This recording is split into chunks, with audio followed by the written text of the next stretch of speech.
Hello guys, welcome back to my channel अर्थशास्त्र की नगरी। सो गाइज़, जैसा कि आपने थंबनेल के अंदर देख ही लिया है, जी हाँ, हम बात करने वाले हैं कि बीए प्रोग्राम और बीए ऑनर्स इन दोनों में से क्लास 12th के बाद स्टूडेंट को कौन सी स्ट्रीम जो है वो लेनी चाहिए। जैसे कि आप जानते ही हैं कि आज आपका जो है रिज़ल्ट आ चुका है। तो रिज़ल्ट आने के बाद अब जो बच्चे रेगुलर से करना चाहते हैं वो तो भाई अपनी CUET की प्रिपरेशन में लगे हुए हैं, लेकिन वो स्टूडेंट जो रेगुलर से नहीं करना चाहते हैं, जो ओपन से करना चाहते हैं, तो उनके मन में एक डाउट हमेशा रहता है। मैंने ये देखा है कि यार प्रोग्राम और ऑनर्स इसमें जो है क्या डिफरेंस होता है। अब मेरे को बीए प्रोग्राम करनी चाहिए या बीए ऑनर्स करनी चाहिए। सबसे पहली बात तो ये सबसे बड़ा डाउट रहता है कि क्या करना बेस्ट रहेगा, नॉलेज के लिए कौन सी चीज़ अच्छी है, आगे फ्यूचर के लिए कौन सी चीज़ अच्छी है। और 99% स्टूडेंट जो है ना वो 12th के बाद गलत स्ट्रीम में एडमिशन ले लेते हैं और अपने 3 साल बर्बाद कर लेते हैं। तो एडमिशन लेना होता है कहीं और ले लेते हैं कहीं और, क्योंकि नॉलेज ही नहीं होती कि मुझे करना क्या था। तो आज हम जो है इन्हीं सब चीज़ों के रिगार्डिंग बात करने वाले हैं कि अगर आप 12th से पास आउट हो चुके हैं, पास आउट हो ही चुके होंगे, आई होप आज आपका रिज़ल्ट आ गया है, तो अब आपको ओपन से प्रोग्राम करनी चाहिए या ऑनर्स करनी चाहिए। प्रोग्राम करनी चाहिए तो आपको कौन कौन से सब्जेक्ट्स पढ़ने पड़ेंगे, ऑनर्स पढ़नी अगर आपको करनी है तो कौन कौन से सब्जेक्ट पढ़ने होंगे, क्या ऑनर्स के अंदर हमको एक ही सब्जेक्ट पढ़ना होता है या क्या करना होता है, ये हम जो है यहाँ पे आज सारा का सारा बात करने वाले हैं। तो वीडियो को प्लीज़ बहुत ही ज़्यादा ध्यान से समझिएगा। सबसे पहले हम बात करने वाले हैं बीए प्रोग्राम के रिगार्डिंग कि अगर आप DUSOL से बीए प्रोग्राम करना चाहते हैं तो आपको कितने सब्जेक्ट पढ़ने पड़ेंगे, क्या क्या पढ़ना पड़ेगा, कौन कौन से सब्जेक्ट होते हैं, कितना टाइम पीरियड रहता है, कैसे एग्ज़ाम होते हैं, कब होते हैं, कैसे क्लासेस होती है, सारी की सारी चीज़ें हम डिटेल में बात करने वाले हैं। तो देखिए बेटा, जो DUSOL है यहाँ पे चलता है सेमेस्टर सिस्टम, ठीक है।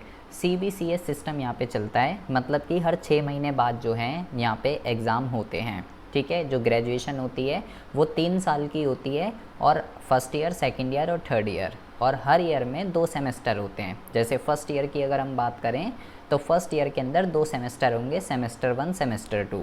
इसी तरीके से सेकंड ईयर में भी 2 होंगे, थर्ड और 4। इसी तरीके से फिफ्थ में भी 2 होंगे, फिफ्थ और सिक्स्थ। तो टोटल 3 साल में आपके कितने सेमेस्टर हो गए? 6 सेमेस्टर हो गए। तो मतलब कि अगर आप फर्स्ट सेमेस्टर में हैं या सेकंड सेमेस्टर में हैं तो मतलब आप फर्स्ट ईयर में ही हैं। अगर आप थर्ड सेमेस्टर और फोर्थ सेमेस्टर में हैं तो मतलब आप सेकंड ईयर में हैं। अगर आप फिफ्थ सेमेस्टर और सिक्स्थ सेमेस्टर में मतलब आप थर्ड ईयर में हैं। तो जब आप अपने सारे सेमेस्टर को क्लियर कर लोगे 6 के 6, मतलब आपने 3 साल की कंप्लीट ग्रेजुएशन कर लिए, तब जाके आपको डिग्री मिलेगी 6 सेमेस्टर के सारे सब्जेक्ट क्लियर करने के बाद। अगर हम बात करते हैं बीए प्रोग्राम के रिगार्डिंग, तो इसमें आपको कौन कौन से सब्जेक्ट पढ़ने पड़ते हैं DUSOL के अंदर और क्या क्या पढ़ना पड़ता है। तो देखिए, DUSOL के अंदर क्या क्राइटेरिया है। सबसे पहली बात तो आपको जो है 3 चीज़ें, देखिए यहाँ पे क्या लिखा हुआ है, यहाँ पे लिखा हुआ है discipline specific subject, discipline specific course जिसको DSE कहेंगे, AECC ability enhancement compulsory course, और यहाँ पे लिखा हुआ है इंग्लिश और MIL, इसमें से कोई एक आपको जो है सिलेक्ट करना है, ठीक है। तो आपको कौन से सब्जेक्ट यहाँ पे डिसिप्लिन के अंदर हैं, AECC के अंदर कौन से हैं और यहाँ पे कौन कौन से हैं, तो देखिए यहाँ पे क्या लिखा हुआ है, any 2 out of 10 discipline given below. यहाँ पे आपको 10 सब्जेक्ट दे रखे हैं। पहले डिसिप्लिन में देखिए, इकोनॉमिक्स है, एजुकेशन है, इंग्लिश है, हिंदी है, हिस्ट्री है, मैथमेटिक्स है, पॉलिटिकल साइंस है, संस्कृत है, और कॉमर्स के अंदर एनीवन। यहाँ पे आपको 10 सब्जेक्ट दे रखे हैं, 10। आपको इन 10 में से कोई भी 2 सब्जेक्ट आपको क्या करने हैं, कोई भी 2 सब्जेक्ट आपको सिलेक्ट करने हैं। आप अपने अकॉर्डिंगली सिलेक्ट कर सकते हो, या आपके ऊपर चॉइस है, ठीक है जी। AECC के अंदर या तो इन्वायरमेंटल साइंस या इसमें से कोई एक सब्जेक्ट को आपको सिलेक्ट करना है। और रही बात इंग्लिश और MIL के अंदर, तो यहाँ पे आपको जो है, यहाँ पे आपको जो है इंग्लिश लैंग्वेज है, इंग्लिश फ्लुएंसी है और इंग्लिश प्रोफिशेंसी है। क्लास 12th में आपके जैसे मार्क्स आए हैं उसके अकॉर्डिंगली ये जो है आपको दी जाती है, ठीक है। और MIL की बात करें तो ABC कौन सा आपको मिलेगा, तो ये डिपेंड करता है कि आपने उस सब्जेक्ट की स्टडी 10th तक करी है, 12th तक करी है, 8th तक करी है, कहाँ तक करी है, उसके बेस पे डिफ़ाइन होता है। तो फर्स्ट सेमेस्टर में आपको ये सब्जेक्ट देखने के लिए मिलेंगे। इसी तरीके से जब हम सेकंड सेमेस्टर के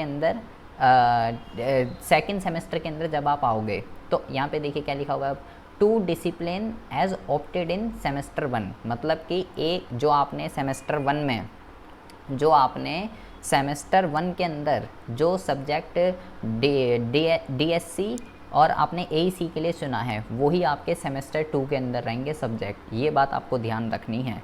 एक बारी सेमेस्टर 1 में अगर आपने इकोनॉमिक्स और एजुकेशन को चुन लिया और यहाँ पे आपने जिसको भी चुन लिया, तो भाई फिर आपका वही सब्जेक्ट रहने वाला है सेमेस्टर 2 के अंदर भी। ये बात आपको जो है ध्यान रखनी है, ठीक है। ये तो जो आपको किस सब्जेक्ट के अंदर पढ़ाई करनी है, कौन सा सब्जेक्ट आपको अच्छा लगता है, किस सब्जेक्ट के अंदर आपका इंटरेस्ट है, ये आपको जो है ध्यान से समझना है। तो इसी तरीके से ये यहाँ तो आपके वही सब्जेक्ट रहेंगे, अब यहाँ पे आप सिलेक्ट नहीं कर सकते, यहाँ भी वही रहेगा, यहाँ पे चेंज हो जाएगा। उसके बाद जब सेमेस्टर 3 में आओगे तो देख लीजिए क्या लिखा हुआ है, यहाँ पे आपको जो है two discipline as opted semester 1, जो सेमेस्टर 1 में चुना था ये तो वही रहने वाला है, ठीक है। डीएससी तो वही रहने वाला है। स्किल इन्हेंसमेंट का यहाँ पे देख लीजिए कितने सब्जेक्ट हैं, 1 2 3 4 5 6 सब्जेक्ट हैं। यहाँ से आप कोई भी सिलेक्ट कर सकते हो, कोई भी 1, और फिर यहाँ से भी कोई भी 1।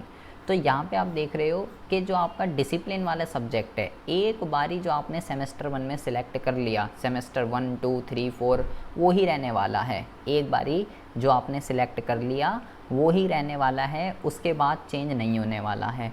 तो आपको डिसिप्लिन के जो सब्जेक्ट्स हैं वो भाई बहुत ही सोच समझ के सिलेक्ट करने हैं, क्योंकि एक बारी अगर आपने सिलेक्ट कर लिया, पूरे 6 के 6 सेमेस्टर आपको उस सब्जेक्ट की डीप से नॉलेज मिलने वाली है। देख लीजिए 6 के 6 सेमेस्टर तक आपके पास वही सब्जेक्ट रहने वाले हैं। स्किल इन्हेंसमेंट और जेनरिक इलेक्टिव और बाकी लैंग्वेज वगैरह ये थोड़ी चेंज होगी, लेकिन डीएससी जो है ये आपका सेम रहेगा सारे सब्जेक्ट में। तो बीए प्रोग्राम के अंदर आपको जो डिसिप्लिन के अंदर सिलेक्ट करोगे उसकी तो भाई 6 के 6 सेमेस्टर में वो आपके फिक्स हो जाएंगे, उसके बाद आप उसको चेंज नहीं कर सकते। तो सोच समझ के डिसिप्लिन के अंदर सोच समझ के आपको सब्जेक्ट को करना है कि मैं इकोनॉमिक्स पढ़ना चाहता हूँ या नहीं पढ़ना चाहता, तो अगले 3 साल तक इकोनॉमिक्स फ़िक्स हो जाएगी आपकी। एजुकेशन पढ़ना चाहता हूँ या नहीं, तो 3 साल तक फ़िक्स हो जाएगी एजुकेशन, हिंदी इंग्लिश हिस्ट्री। तो यहाँ पे आप उस सब्जेक्ट को सिलेक्ट कीजिए जो आपका इंटरेस्ट है, जिसको आपको पढ़ने में मज़ा आता है, जिसमें आपने वो सब्जेक्ट, पता चला आपने इकोनॉमिक्स को सिलेक्ट कर लिया और इकोनॉमिक्स को तो आपको समझ ही नहीं आती इकोनॉमिक्स, तो भाई फिर आप फंस जाओगे, ठीक है। यहाँ पे आपको वो सब्जेक्ट सिलेक्ट करने हैं, यहाँ पे आपको वो सब्जेक्ट सिलेक्ट करने हैं जिसमें आपको इंटरेस्ट है पढ़ने में। बाकी यहाँ पे चेंज होता रहेगा ये बार बार, लेकिन ये आपका डीएससी चेंज नहीं होगा, ये ध्यान रखिएगा। तो बीए प्रोग्राम की अगर हम बात करते हैं तो कौन कौन से सब्जेक्ट है ये मैंने आपको बता दिए हैं, ठीक है। और यहाँ पे आपको ये कह सकते हो कि चॉइस भी आपके पास, आप अपने अकॉर्डिंगली सिलेक्ट कर सकते हैं। अब ज़रा एक बारी ध्यान से समझिए, अगर आप DUSOL से अब आप करना चाहते हैं बीए ऑनर्स, तो भाई बीए ऑनर्स जो है वो बेटा किसी पर्टिकुलर सब्जेक्ट के अंदर होती है, ठीक है। जैसे आप यहाँ पे देखोगे 2 लिखे हुए हैं, एक लिखा हुआ है बीए ऑनर्स पॉलिटिकल और एक होता है बीए ऑनर्स इंग्लिश, ठीक है। बीए ऑनर्स के अंदर और भी होते हैं, लेकिन जो DUSOL है वो केवल यही 2 जो सब्जेक्ट हैं ऑनर्स के अंदर, बीए ऑनर्स के अंदर केवल यही दोनों जो है कराता है। अगर आप चाहते हो मैं बीए ऑनर्स इको करूं या बीए ऑनर्स हिंदी करूं, बीए ऑनर्स कुछ भी करूं, तो भाई वो यहाँ पे नहीं हो सकता। अगर आपको बीए में ऑनर्स करनी है तो या तो पॉलिटिकल करनी पड़ेगी या इंग्लिश करनी पड़ेगी, ठीक है। यही दोनों अवेलेबल हैं DU के अंदर, और अभी कुछ अवेलेबल नहीं है। हो सकता है कि अभी जब SOL के एडमिशन चालू हो सकता है आपके लिए कोई नया कोर्स आ जाए बीए ऑनर्स के अंदर, तो वो आपकी किस्मत के ऊपर जो है डिपेंड करता है। अब ज़रा ध्यान से समझिए, अब यहाँ पे बच्चों के मन में डाउट रहता है कि ऑनर्स के अंदर एक ही सब्जेक्ट, जैसे मान लो मैं करना चाहता हूँ, मोस्टली बच्चे जो हैं बीए ऑनर्स पॉलिटिकल साइंस करते हैं, ठीक है, 12th के बाद। तो अब बच्चों के मन में डाउट रहता है कि भैया मैं मतलब अब 3 साल पॉलिटिकल साइंस ही पढ़ूंगा या पॉलिटिकल साइंस ही पढ़ूंगी, तो ऐसा कुछ नहीं है। पहले सब्जेक्ट देखिए, यहाँ पे क्या है, पहले में लिखा हुआ है कोर सब्जेक्ट, वहाँ पे क्या था डिसिप्लिन, यहाँ पे है कोर, AECC और जेनरिक इलेक्टिव। यहाँ पे आप देखेंगे जो कोर सब्जेक्ट है ना, कोर सब्जेक्ट वो क्या है, कोर सब्जेक्ट के अंदर जो आपके जो कोर सब्जेक्ट होंगे वो 2 होंगे, ठीक है। और ये जो 2 कोर सब्जेक्ट होंगे ये कौन से हैं, पॉलिटिकल साइंस के ही होंगे। जो 2 सब्जेक्ट हैं वो किसके हैं, वो पॉलिटिकल साइंस के हैं, ये फिक्स रहेंगे। जैसे सेमेस्टर 1 है, देखो यहाँ पे पॉलिटिकल थ्योरी और ये भी सब पॉलिटिकल के, कोर सब्जेक्ट में पॉलिटिकल के ही रहेगा। कोर में आप देख लीजिए कोर में जो आपको जो सब्जेक्ट हैं वो आपके जो हैं बेटा सब पॉलिटिकल के हैं कोर के अंदर, ठीक है।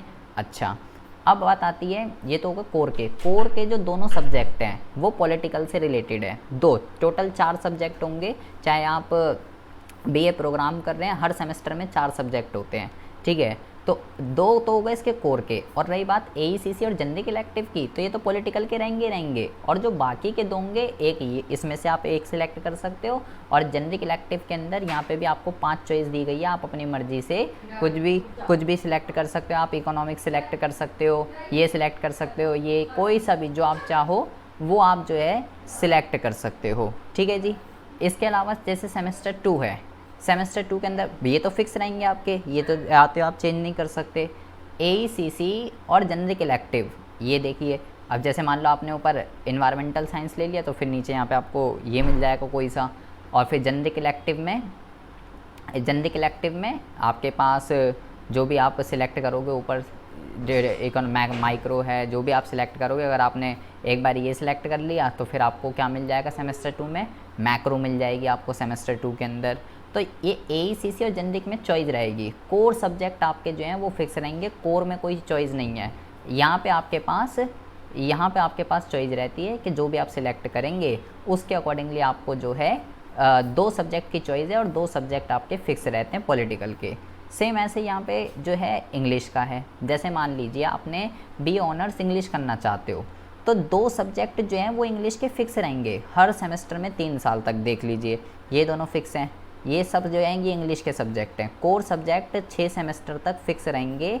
जो आपका एईसीसी और जनरल इलेक्टिव है, ये वाले आपको यहाँ पे चॉइस मिलती है, ये 2 सब्जेक्ट आप अपने अकॉर्डिंगली पढ़ सकते हो, जो भी आप पढ़ना चाहते हो, ये आपके ऊपर चॉइस है। और फिफ्थ और सिक्स्थ सेमेस्टर में आपका ऐसा ये हट जाता है, क्या कहते हैं, स्किल इन्हांसमेंट और जनरल इलेक्टिव यहाँ पे ऐसे बन जाते हैं। फिफ्थ और सिक्स्थ सेमेस्टर में ये आपका ऐसे आ जाएगा, यहाँ कोई चॉइस वगैरह नहीं है, यही आपको सब्जेक्ट पढ़ने हैं फिफ्थ और सिक्स्थ सेमेस्टर के अंदर।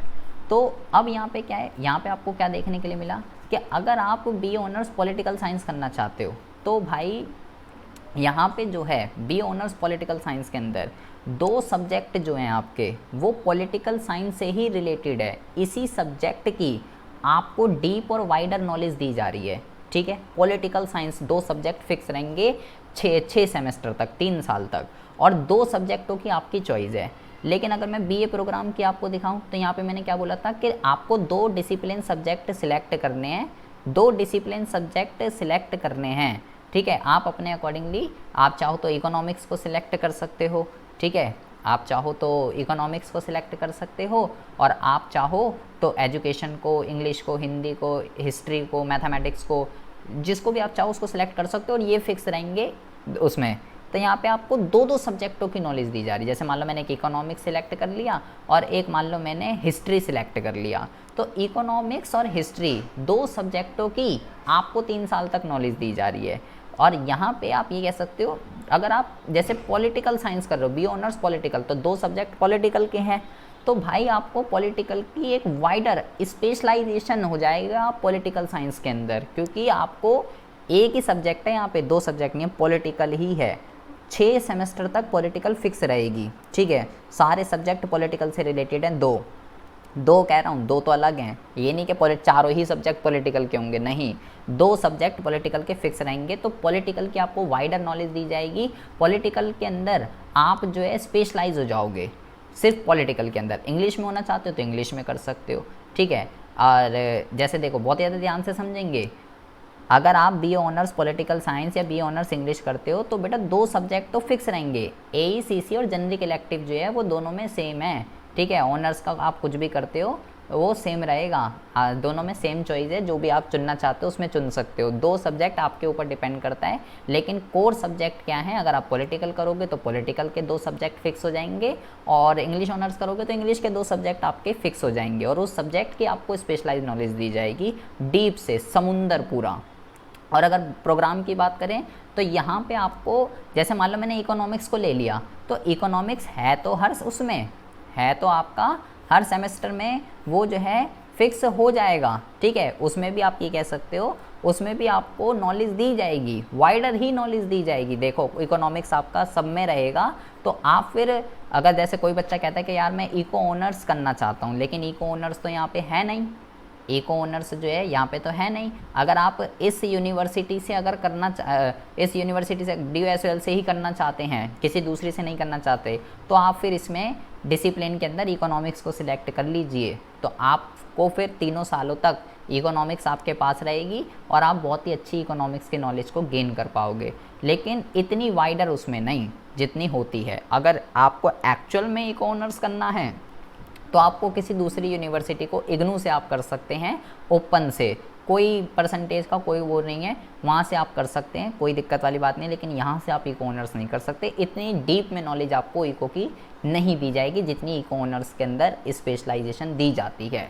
तो ये मैंने आपको जो बताया है कि आखिर कैसे, अगर आगे की हम बात करते हैं कि बेस्ट कौन से हैं, प्रोग्राम करें या ऑनर्स करें, सबसे बड़ा कन्फ्यूज़न। मैंने आपको सब्जेक्ट बता दिए क्या होगा कैसे होगा, 4 सब्जेक्ट ही रहेंगे, ठीक है, चाहे आप प्रोग्राम करो चाहे ऑनर्स करो। हर सेमेस्टर में जो है 4 सब्जेक्ट रहते हैं, वो आपके ऊपर डिपेंड करता है कि आप क्या करना चाहते हो, ठीक है जी। तो प्रोग्राम करें ऑनर्स करें, देखिए अगर हम बात करें तो प्रोग्राम तो हर कोई करता है, ठीक है, प्रोग्राम कोई ऐसा वो नहीं है। अगर आप एक्चुअल में आगे कुछ करना चाहते हैं टीचिंग वगैरह के लिए या कुछ भी, किसी भी कॉम्पिटिटिव एग्ज़ाम के लिए, कुछ भी आप अगर करना चाहते हैं और आप आपको जैसे पॉलिटिकल साइंस अच्छी लगती है तो या इंग्लिश अच्छी लगती है, या मान लो पॉलिटिकल साइंस अगर अच्छी लगती है, तो भाई आप फिर बी ऑनर्स पॉलिटिकल साइंस कीजिए ना, उस सब्जेक्ट के अंदर आप डीप नॉलेज लीजिए, ना कि BA प्रोग्राम। और आगे भी अगर आपको किसी चीज़ में स्पेशलाइजेशन में, किसी भी चीज़ में जाना है, किसी भी कॉम्पिटिटिव एग्ज़ाम में, तो ऑनर्स ज़्यादा मैटर करती है एज़ कंपैरिजन टू प्रोग्राम, ठीक है। अगर एक स्टूडेंट प्रोग्राम का है, एक स्टूडेंट ऑनर्स का है, तो ऑनर्स वाले को पहले प्रायोरिटी दी जाएगी एज़ कंपैरिजन टू प्रोग्राम, ठीक है, इस बात का ध्यान रखिएगा। तो अगर आप हिस्ट्री में करना चाहते हैं, ज्योग्राफी में करना चाहते हैं, तो वो यहाँ अवेलेबल नहीं है, किसी दूसरी यूनिवर्सिटी को आपको जो है टारगेट करना पड़ेगा, ठीक है, वहाँ से आप कर सकते हैं। और यूनिवर्सिटी में जैसे बहुत सारे स्टूडेंट पूछते हैं कि भाई इग्नू से करूँ या DU से करूँ, दोनों में से कौन सी बेस्ट है। यूनिवर्सिटी दोनों बेस्ट हैं, ठीक है, दोनों बेस्ट हैं, दोनों की वैल्यू है। ऐसा कुछ नहीं होता कि DU की वैल्यू है इग्नू की वैल्यू नहीं है, इग्नू ख़राब है DU ख़राब है, कोई ख़राब नहीं है, सब वैलिड हैं, सबकी वैल्यू सेम है। ये सब मिथ है कि यार ये ख़राब यूनिवर्सिटी है, इसकी डिग्री की वैल्यू नहीं होती है, ऐसा करती है वैसा करती है, कुछ नहीं है।